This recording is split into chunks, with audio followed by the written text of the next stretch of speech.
Hello student. जय हिंद, वंदे मातरम। आपका स्वागत है। आज हम लोग सेट नंबर 1 में अगला टॉपिक हल करेंगे जो कि बहुत ही महत्वपूर्ण है। एक सवाल है, ठीक है। उसके बाद फिर थ्योरी होगा। जो आपको दिख रहा है क्वेश्चन, तीसरे का घा है, हम लोग इसको हल कर चुके हैं। तो अब हम लोग आगे हल करेंगे बच्चों, ठीक है। आगे हल करेंगे, ठीक है। आइए देखते हैं कौन सा टॉपिक है। आप पेन और कॉपी लेकर तैयार हो जाइए, समझते रहिए और लिखते रहिए, जिससे कि आपकी नोट भी तैयार हो जाए। आपको परीक्षा टाइम कोई वीडियो देखना पड़े ना, कॉपी किताब में ढूंढना ना पड़े, ना हेरना पड़े, आपको केवल केवल रिवीजन करना हो, है ना। तो आइए देखते हैं। तो सवाल ये दिया बच्चों, देखिए सवाल दो तीन तरीके से लगेंगे, तो आप ध्यान से देखिएगा। ये कह रहा सवाल में 0.1 मोल लीटर इनवर्स केल्विन है, मतलब पोटेशियम क्लोराइड है, विलियन से भरा हुआ है।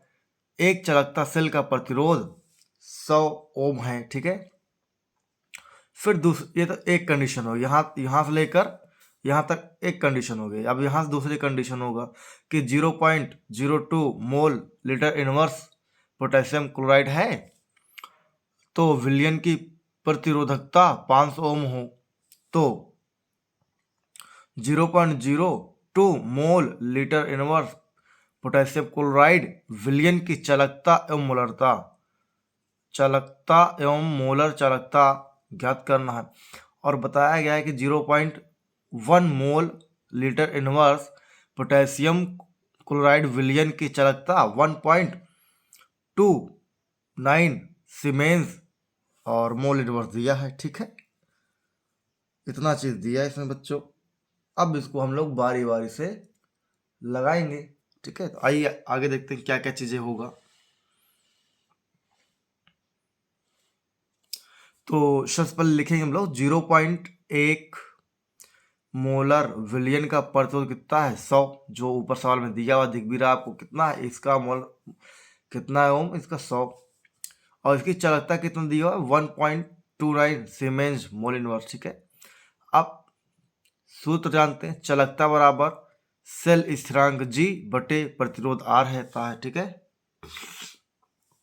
तो इसको हमें क्या निकालना है, यहाँ से सेल स्थिरांक निकाल ले पहले, क्योंकि चालकता दिया हुआ है, प्रतिरोध दिया हुआ है, क्या हो जाएगा, जी बराबर आर इंटू चालकता हो जाएगा। जी का अब आर का मान दिया बच्चों, आर का मान कितना है, 100। इससे क्या बोलते हैं, प्रतिरोध। प्रतिरोध को आर से लिखते हैं, आर का मान कितना है, 100, ठीक है। और गुणे ये चालकता का मान दिया 1.29, तो इसको रख देंगे, ठीक है। फिर गुणा करेंगे, कितना आएगा, इससे स्थिरांक बराबर हो जाएगा 129 मोल इनवर्स, ठीक है। ये आ जाएगा हमारा पहली कंडीशन हो गया। यहाँ आप लिख सकते हैं, यहाँ पास प्रथम स्थिति, ठीक है बच्चों। क्या लिख सकते हैं आप, प्रथम स्थिति यहाँ लिख सकते हैं, ठीक है। फिर आगे देखेंगे। अब यहाँ जहां से पुनः लिखा है, यहाँ से क्या लिखा है बच्चों, द्वितीय स्थिति, ठीक है। यहाँ क्या लिखेंगे, द्वितीय स्थिति लिखेंगे बच्चों, ठीक है। अब द्वितीय स्थिति में क्या है, जो दिया है दोबारा से, जैसे 0.02 mole litre inverse potassium chloride विलियन का प्रतिरोध कितना है, आर यहाँ पास 100 दिया है, ठीक है। चलिए यहाँ पर आर 100 दिया है। फिर देखिए तो क्या होगा फार्मूला, चालकता बराबर के बराबर जी अपॉन आर होगा। अब जी का मान हम लोग निकाल लिए, कितना ये निकल रहा होगा, ठीक है, 129, और आर का मान कितना बच्चों, 500। जब भाग करें कितना आएगा, 0.258 सीमेंस मोल इनवर्स आ जाएगा, ठीक है। इतना आ जाएगा, ठीक है हमारा। फिर देखिए क्या करेंगे, एक आंसर तो हमारा आ गया, क्योंकि यहाँ चालकता पूछा था, तो चालकता एक आंसर आ गया। दूसरी कंडीशन में दूसरा आंसर लिए क्या करेंगे, 0.02 मोल पोटेशियम क्लोराइड की विलियन की मोलर चालकता के अपॉन सी हो जाएगी। क्या हो जाएगा, के अपॉन सी हो जाएगा। के का मान अभी हम लोगों ने निकाला, चालकता का इतना आया है। सी कितना दिया हुआ है हमारा, मोल, सी क्या है, सांद्रता है ना, तो मोल दिया हुआ है सी हमारा 0.02 मोल प्रति लीटर हो जाएगा। अब मोलर चालकता वाला रखेंगे 0.258 अपॉन 0.02, ठीक है। अब इसको बच्चों हल करेंगे तो यहाँ से काटेंगे, पॉइंट हटाएंगे, नीचे कितने जीरो बढ़ेंगे 3, और नीचे पॉइंट हटाएंगे यहाँ का तो कितना बढ़ेगा 2 जीरो, यहाँ हटाएंगे तो 3 जीरो। अब इसको जब हल करेंगे हम लोग, 2 से काट दीजिए, 2 एक नम 2, 2 दूना 4, बचेगा 1, 2 9 18, और यहाँ से 0 से 0, 0 से 0, बचे कितना 10। अब भाग करोगे आएगा 12.9 siemens centimetre square mole inverse, ठीक है, मात्रा। ये हमारा सवाल हल हो जाएगा, ठीक है।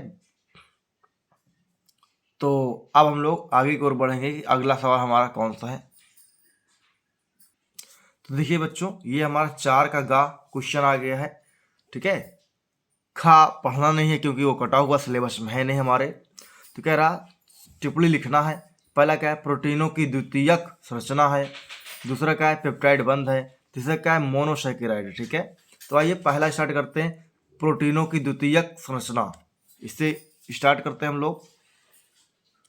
अब समझिए, किसी प्रोटीन की द्वितीयक संरचना का संबंध उस आकृति से होता है जिसमें पॉलीपेप्टाइड श्रृंखलाएं विद्यमान होती हैं, ठीक है। मतलब इसका कहने का मतलब ये है, कोई भी प्रोटीन होता है लेकिन उसमें जो द्वितीयक संरचना बनता है, सेकंड स्ट्रक्चर बनता है, उन सब का संबंध क्या होता है, उनके आकार से संबंध होता है, और उनमें जो एक पॉलीपेप्टाइड लंबी चैन बनती है उनके श्रृंखलाओं में ये विद्यमान रहता है। और ये कितने प्रकार से होते हैं, 2 प्रकार से होते हैं। एक अल्फा हेलिक्स होता है और दूसरा बीटा प्लीटेड सीड होता है, ठीक है। क्या होता है, बीटा प्लीटेड सीड होता है। आप चाहो तो इतना भी लिख सकते हो, कंप्लीट हो गया, क्योंकि टिप्पणी ही लिखना है, इतना भी लिख सकते हो, लेकिन मैं थोड़ा सा बड़ा भी लिख दिया जिससे अगर अलग से आए तो आप अलग से भी चीज़ों को लिख सके, ठीक है। तो आइए देखते हैं। इनमें संरचना पेप्टाइड आबंध के, ये क्या होता है, आबंध के, ये होता है कीटोन तथा एमाइड समूह के मध्य हाइड्रोजन बंध से उत्पन्न होती है। मतलब कह रहा है जो इसमें पेप्टाइड बंध बनता है इसको क्या बोलते हैं बच्चों, कीटोन। तो कीटोन भी होता है और ये होता है एमीन। क्या होता है, एमीन। कीटोन और एमीन दोनों समूह प्रेजेंट होते हैं इसमें, और इसके प्रेजेंट होने के कारण से इसमें क्या बनता है, हाइड्रोजन बंध बनता है, ठीक है। फिर कह रहा अल्फा हेलिक्स संरचना में सभी पॉलीपेप्टाइड श्रृंखलाएं संभव है। मतलब कह रहा जो पहला वाला बनता है अल्फा हेलिक्स, इसमें सभी प्रकार के पॉलीपेप्टाइड श्रृंखला संभव है, परंतु बीटा संरचना विस्तार से हाइड्रोजन आबंध द्वारा जुड़ी होती है। मतलब कह रहा बीटा वाला जो है बहुत ज़्यादा विस्तार पूर्वक से हाइड्रोजन बंधों द्वारा जुड़ा होता है, ठीक है। अब ये इसे कैसे कैसे एग्जाम्पल हो सकते हैं वो देख लेते हैं। तो यह संरचना वस्त्रों में लकीर के समान होती है, जैसे कपड़े में लकीर नहीं बनी होती है, ऐसे लंबी लंबी लकीर या टेढ़ी मेढ़ी लकीर या सीधी लकीर किसी भी प्रकार से, तो उसी के समान होती है। इसी को क्या बोलते हैं, बीटा प्लीटेड सीड कहा जाता है, ठीक है। ये तो आप कंप्लीट हो गया। नेक्स्ट समझेंगे कौन सा टॉपिक है हमारा, दूसरा वाला क्या टॉपिक है, पेप्टाइड बंध। क्या समझना है, पेप्टाइड बंध। चलो आओ समझते हैं। चलो देखिए, सभी प्रोटीन में अल्फा एमिनो अम्ल के बहुलक होते हैं, और साथ ही आपको जैसे चित्र में दिख रहा है कि क्या होगा, कीटोन भी होता है। क्या होता है बच्चों, कीटोन समूह होता है और एमिनो अम्ल होता है। दोनों आपस में जुड़े होते हैं जो एक दूसरे से क्या बनाते हैं, बंध बनाते हैं। उन्हें क्या बोलते हैं, पेप्टाइड आबंध कहा जाता है, ठीक है। बात समझ गए होंगे। चलो अगर आप हम लिखें तो ये वाला भाग, ये दोनों वाला भाग क्या होंगे, एमीन समूह होगा, और ये वाला अपना, ये पूरा अपना ये वाला भाग क्या होगा, अपना कीटोन समूह होगा, कीटोन समूह, ठीक है। तो चलिए नेक्स्ट देखते हैं, अगला टॉपिक हमारा कौन सा बच्चों, बहुत इंपॉर्टेंट ये भी है। क्या बच्चों, मोनोसैकेराइड। क्या है, मोनोसैकेराइड तीसरा टॉपिक है। मोनोसैकेराइड जो कि बहुत इंपॉर्टेंट होता है जीवन के लिए, क्योंकि इसको हम लोग हमेशा खाते पीते रहते हैं। तो देखिए, ये सबसे सरल कार्बोहाइड्रेट होते हैं, ठीक है। मतलब मोनोसैकेराइड जो होते हैं बच्चों सबसे सरल, मतलब बहुत ही सिंपल कार्बोहाइड्रेट होते हैं जिनको जल में घोला जा सकता है, जिनको जल में मिलाया जा सकता है, इसका मतलब ये होता है। ठीक है, जिनको जल में, अपघटन का मतलब क्या होता है, मैं लिख देता हूँ यहाँ। अपघटन का मतलब होता है घोला मिलाया जा सके। ठीक है, और अधिक सरल कार्बोहाइड्रेट में परिवर्तन नहीं किया जा सकता है। ठीक है, क्योंकि ये पहले से ही मोनो, मतलब क्या होता है, मोनो मतलब होता है बच्चा एक, ये पहले से ही एक अणु के रूप में होते हैं, एक अणु, या फिर आप कह सकते हैं एक परमाणु। ठीक है, एक अणु एक परमाणु के रूप में पहले से होते हैं बेटा ये, इसीलिए कहा जा रहा है इनको और अधिक सरल कार्बोहाइड्रेट में परिवर्तित नहीं किया जा सकता है। एग्जाम्पल क्या है बच्चों इसके, तो एग्जाम्पल देखिए कितने लड्डू गोपाल जैसे हैं ये।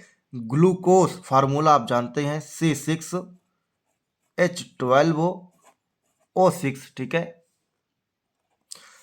यही इसका होता है फार्मूला। यही फ्रक्टोज का भी होता है C6H12O6। ये दोनों के फार्मूले हो गए। ठीक है बच्चों,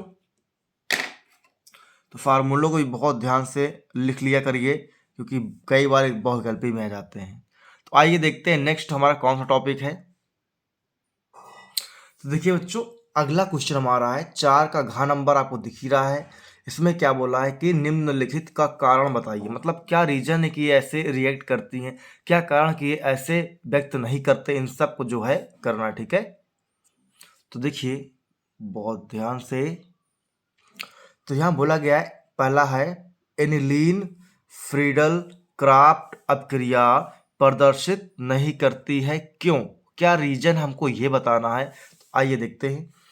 एनिलीन दुर्बल क्षार होता है, सबसे पहले कंडीशन क्या है बच्चों, एनिलीन दुर्बल क्षार होता है, और जबकि एल्युमिनियम ट्राइक्लोराइड को उत्प्रेरित